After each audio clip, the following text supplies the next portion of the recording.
Okay, friends, we forgot to start our recording, so we're starting now. We're talking about innate versus adaptive immunity, specific versus non-specific immunity. So walk me through those answers that some of you guys just gave. Yes, ma'am. Innate happens slowly and adaptive happens. Innate slowly. Other way. Fast and the other one. Innate is an immediate. When this happens, you have the immunity quickly. Adaptive is slow. It takes time. What else? With a raised hand. Yes, ma'am. One specific, one non-specific. Okay, one is specific for one type of antigen, one type of problem. One is very general, right? What did you say, madam? That one happens from birth and one adapts because of an encounter. Sure. So our innate immunity or our non-specific immunity, because those two go together, you are born with it, right? These are some things that you have immediately when you are born. Whereas the adaptive or the specific immunity, you have to be exposed to this pathogen in order to provoke that response. What else? With a raised hand, how would you differentiate these two things?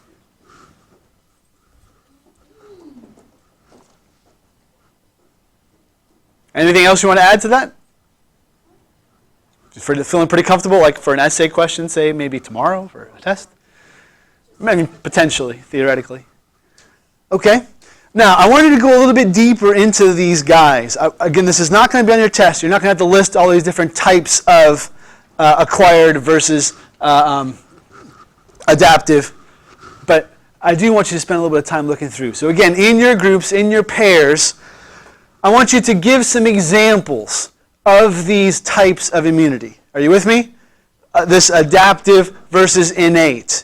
And maybe understand a little bit about what they mean. Again, I'm not looking for you to write me huge paragraphs, but if you're talking about a B cell, okay, well, what does that do? You know, where's it from? What's an NK cell? What are you talking about, Mr. S? Is that some sort of Nazi something? I don't know.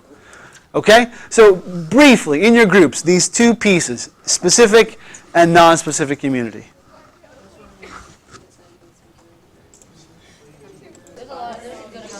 All right, my friends, come back together here.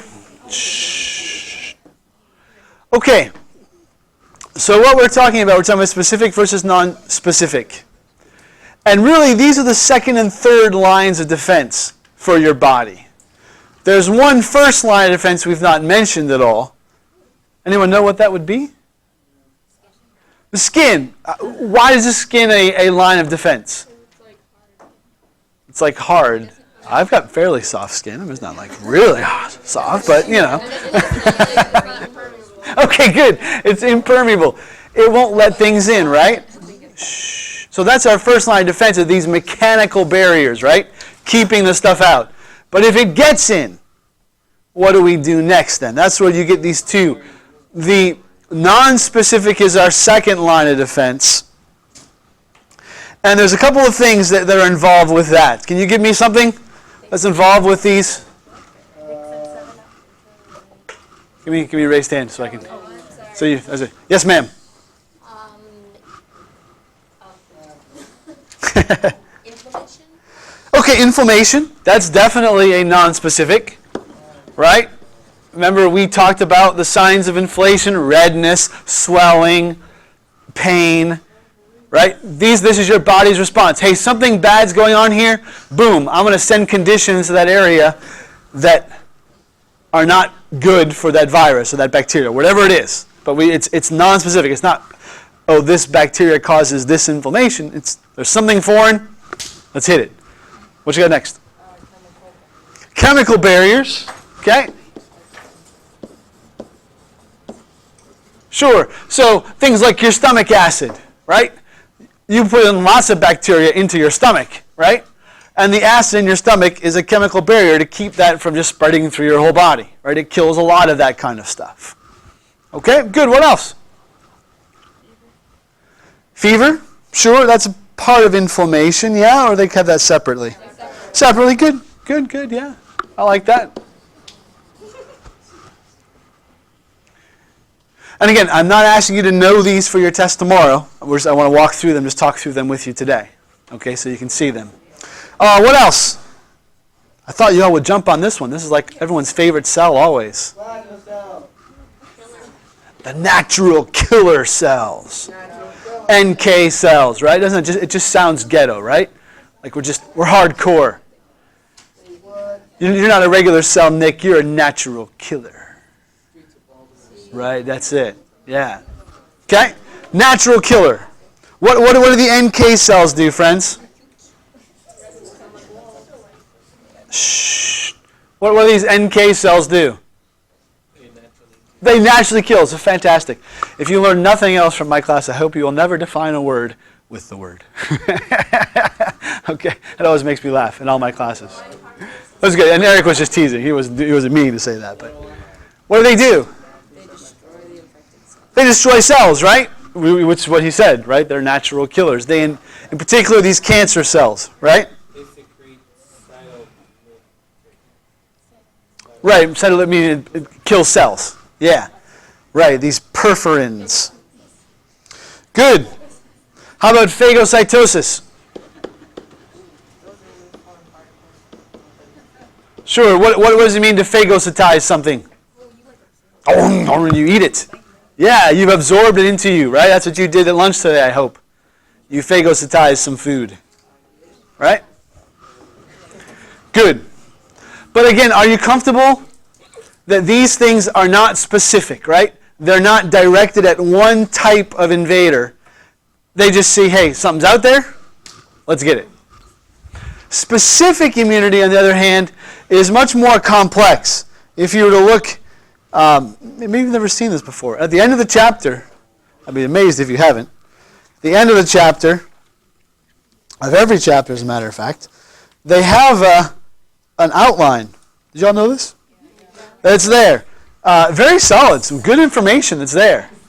And if you look at the piece that's talking about adaptive or specific immunity, it's quite long, right? I mean, there's a lot that goes into this immunity. What are the two main types of cells that these guys deal with? So we got B cells and we've got T cells.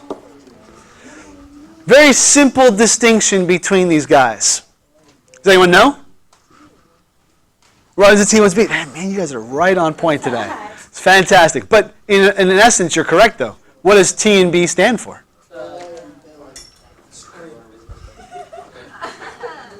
Try again.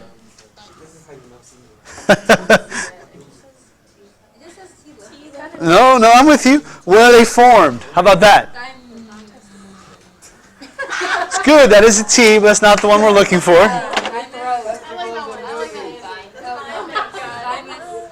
The T cells are formed in the thymus. Shh. Because they both start out as the same thing, friends. Shh. They're both lymphocytes, right? In this immune system, right? In the lymph system being carried throughout that lymph. The thymus cell, or the T cells go to the thymus, and that's, remember the thymus, where's the thymus at? Yeah, right back here. Mm-hmm. And they mature there to attack. And what about the B cells? Where do those come from? The blood. From the bone marrow.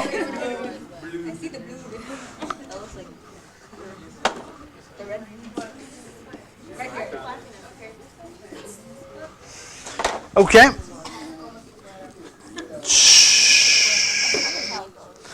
And the process of this is very simple, friends. It recognizes that this is an invader. And so therefore it attacks it, right? But as it does this, it's basically designating these cells, these types of antibodies, to remember, hey, you remember that Chelsea character who came in here and we don't like her very much. So therefore, if she comes back, I want you, Eric, to take care of her. Okay? And so Eric is then on standby. He may see people like Daniel coming in. We don't want Daniel here either. But Eric's not going to throw him out. Right? We're going to leave Brenda to throw Daniel out. Get out of here, Daniel, right? Okay?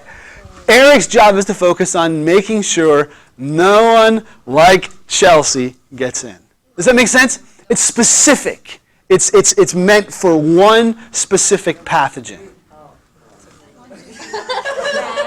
Does that make sense, my friends? Okay, and again, the process is much more complicated than that, but I just want to make sure you understand that that's the major difference. Shh.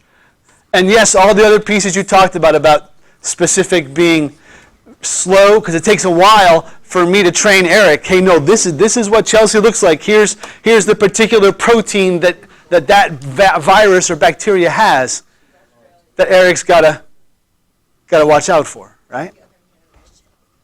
Good. What does it mean to have an autoimmune disease? Does anyone know? Autoimmune. The immune system does what? Attacks itself, right?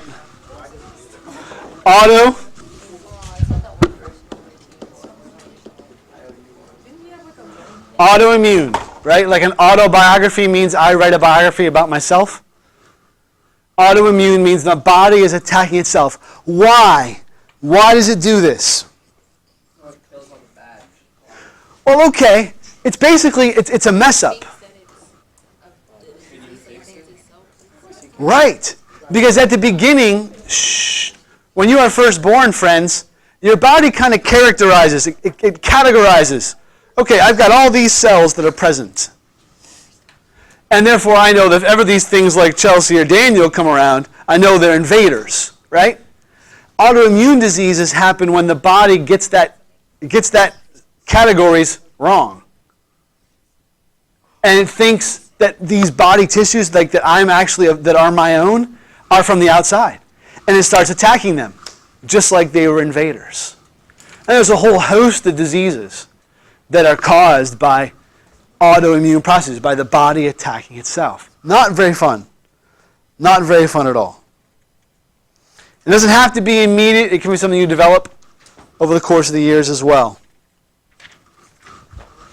Good. Last but not least, the thing I want to talk about, vaccines.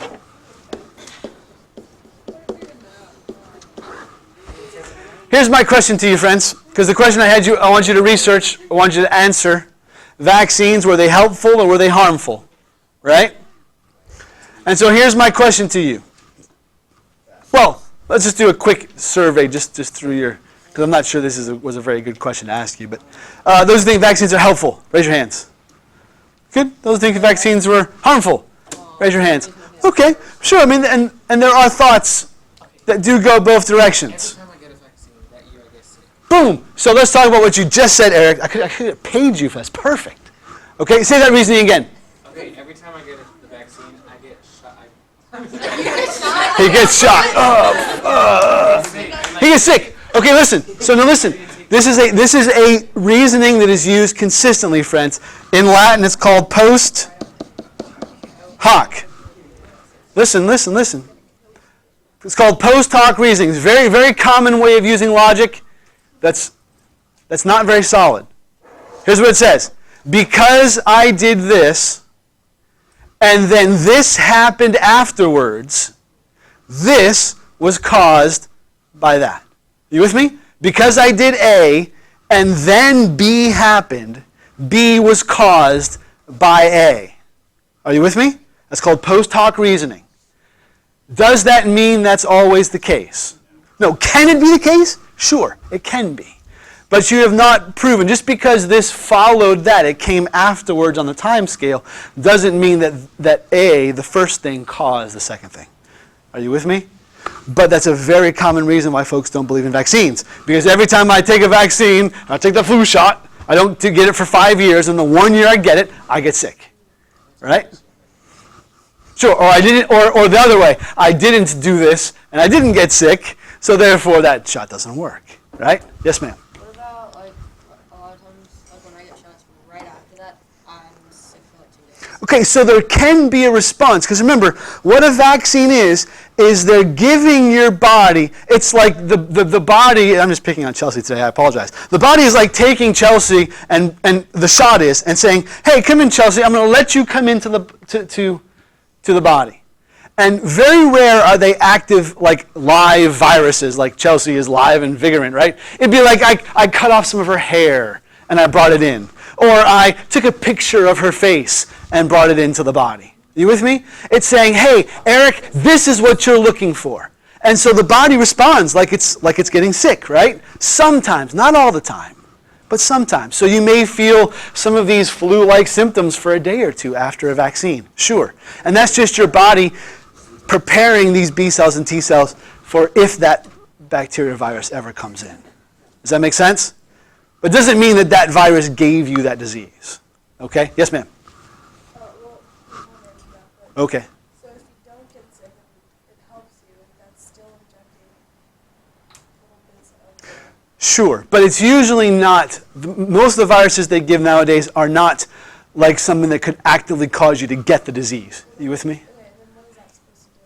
Is that supposed to help your body fight it? It is. It basically, are you comfortable the first time the body sees anything is always the worst? Because I haven't trained Eric to fight against it. I haven't trained Brenda to fight against this new invader. So by introducing these pieces that cause the response, it's like I'm getting you infected for the first time, but not really getting you the disease. Does that make sense? So that then if ever Chelsea does try to get in the door, boom, I'm ready to stop her. Does that make sense? Good. Are you comfortable with this, friends? Because this is, I can't tell you. You read the articles on the internet, you'll find one of two things. You'll find this logic, right? I took this virus and I got sick. Jenny McCarthy, you've heard Jenny McCarthy, right? She's a big proponent against vaccines. Why? Her son got a vaccine and developed autism. And she says, because of that, this happened, right? Why do they always like to talk? They talk about this study. Have you heard of this? The autism study? That this British doctor did research, right?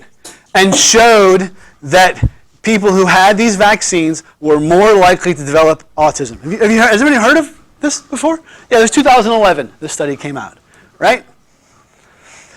You want to know the problems with this study? Was that good? What vaccine is it? I can't remember exactly which ones it was. I can't remember. But I think measles and mumps, because that's what the people are focusing on that one.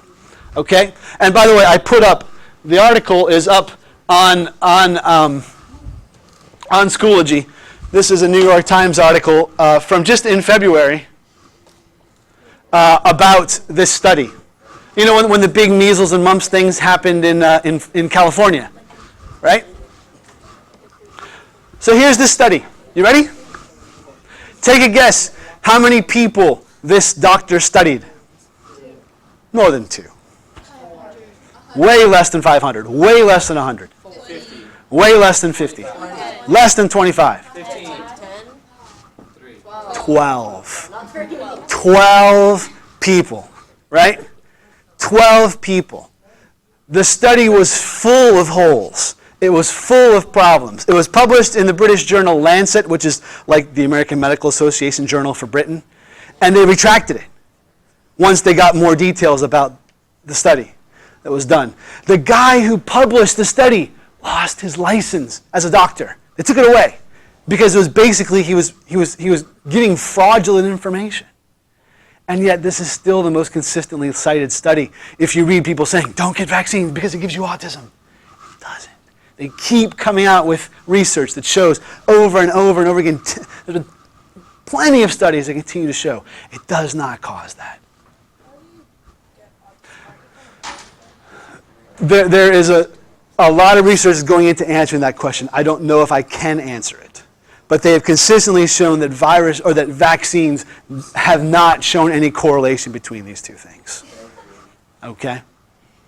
Yes, ma'am. So I've heard that the FDA does not require vaccines to post everything that's in them, and I keep hearing that's why they're banned. I don't know how to answer that question exactly, because I have not researched enough to give you information about that.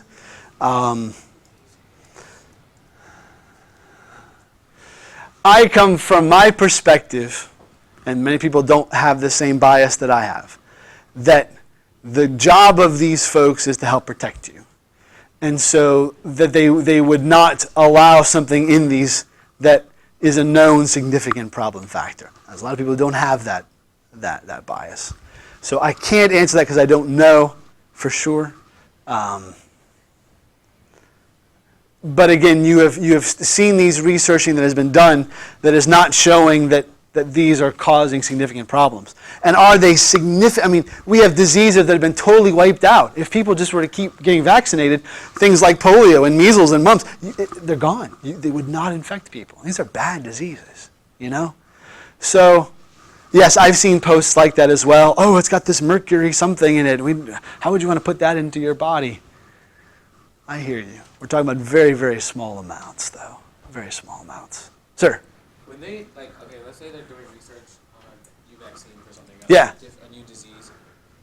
How do they know that when they put all those different pieces together in the vaccine, it's not going to affect somebody else, like, out there? Sure. It has to. Everybody's body's different. So. Sure. Yeah. They have to go through it. It's quite a long process to get these different drugs, these different vaccines approved. When Ebola, remember when Ebola was like the big rage, let's say 6 months ago? People were calling about, let's rush through a vaccine to get this through. And they wouldn't, because you don't know what's going to happen. There's this whole process of testing, from chemically testing it to on animals, testing it to on humans. That's like the simplest formula to go through. And that takes time. That takes years to do that. With the Ebola disease, how do they get that one nurse from Texas, how do they all There was one or two who had some experimental vaccines. In other words, you're choosing like almost to be a guinea pig for us and letting us test this out on you. And she did seem to do okay with that. But it wasn't enough research yet to say I'm going to give it to the millions of people who potentially could use that vaccine. So will it come out? It certainly could. Realize what determines what vaccines are made? It's all about the cash, to be honest. Can the companies make cash off of that stuff? Yeah, that's really what it boils down to. Okay? So I'm begging you, friends, and maybe you aren't by any means predisposed to not getting vaccines, but I'm begging you, do the research. Spend some time looking through it if you're not convinced. Because how this works is what's called herd immunity. If everybody has the vaccine, right? If everybody is not going to get sick because of they've taken this vaccine, and maybe one or two people, because of religious reasons or because of health reasons, don't get the vaccine, they'll be okay because everybody else around them doesn't have it, right? But when you start reaching this point, and we're starting to get there, where you've got this percentage who are not getting the vaccine, then people can get it. And you can't get it before a certain age, and you can infect the kids. And again, these are significant problems, like life-threatening problems. Okay? Any questions there? Yes, ma'am. Since you get part of the gets the disease rejection, if you only have like a type of it, Then your body should already be used to fighting against it. Yeah, so that you probably wouldn't have much of a reaction at all. Because the body says, oh yeah, I've already seen that Chelsea. I know what she's like. I'm good. Yeah. Yes, ma'am. So then, how come if you're a kid and you get chickenpox, you need to get a vaccine so you don't get shingles? Because isn't it kind of the same thing? It is the same. It is a similar virus. Same virus, I think. Even it's just different manifestations, different ways it presents itself. And so they're trying chickenpox. That manifestation as adults, if you've had it once, you're good. But you can still get shingles. So it's the same virus, it just reacts in a different way, and the vaccine helps against that. Right, exactly. Because shingles is no joke. My mom had shingles, and it's no fun. It's no fun. Very painful. Okay, I'm going to stop this here. Being ready for your test tomorrow. Oops, put down my marker, then push.